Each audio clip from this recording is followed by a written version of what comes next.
Европската Унија веќе почна да преовладува гласот на разумот и дека предлогот на новата влада е логичен и издржан и дека со него може да се премости проблемот со Бугарија со еден ваков компромис кој е прифатлив за Скопје, за Брисел, а е прифатлив и за Софија, но откако таму ќе завршат изборите и ќе добијат стабилна политичка влада. И мислам дека никој нема дилеми, дека ова е мала, но суштинска промена на ставот на Брисел е резултат на дипломатската офанзива на премиерот Мицковски и неговиот тим, кој упорно, искрено и без било каква резерва на меѓународната заедница и објаснуваше кои се фалинките и проблемите на предлогот за вметнување на бугарите во уставот таков каков што е сега. Предлог кој не заборавиме,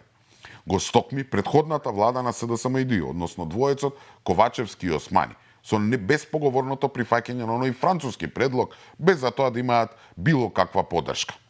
Очигледно е дека дипломатската офанзива на Мицковски вроди со плод. Неговиот предлог за уставни промени со одложено дејство не само што има речиси целосна поддршка на домашната политичка сцена, добро освен од СДСМ-ИД, туку еве гледаме дека полека, но сигурно суштински аменува и позицијата на Брисел во врска со ова прашање. Со други зборови, по само 4 месеци од како се на власт, Мицковски успеа да ги размрда бугарите, да ги фати малку неподготвени, да ги разоружа и да ги стави под контрола тоа нивните невидени притисоци. Но уште поважно, ете го успеа да допре до европските челници да ги увери во македонските резерви и нелогичноста во однос на условот над условите. И ете да го натера Брисел малку да размислува дека неговиот предлог за одложено дејство и не е така лош, туку токму спротивното. Се нуди елегантно и прецизно решение,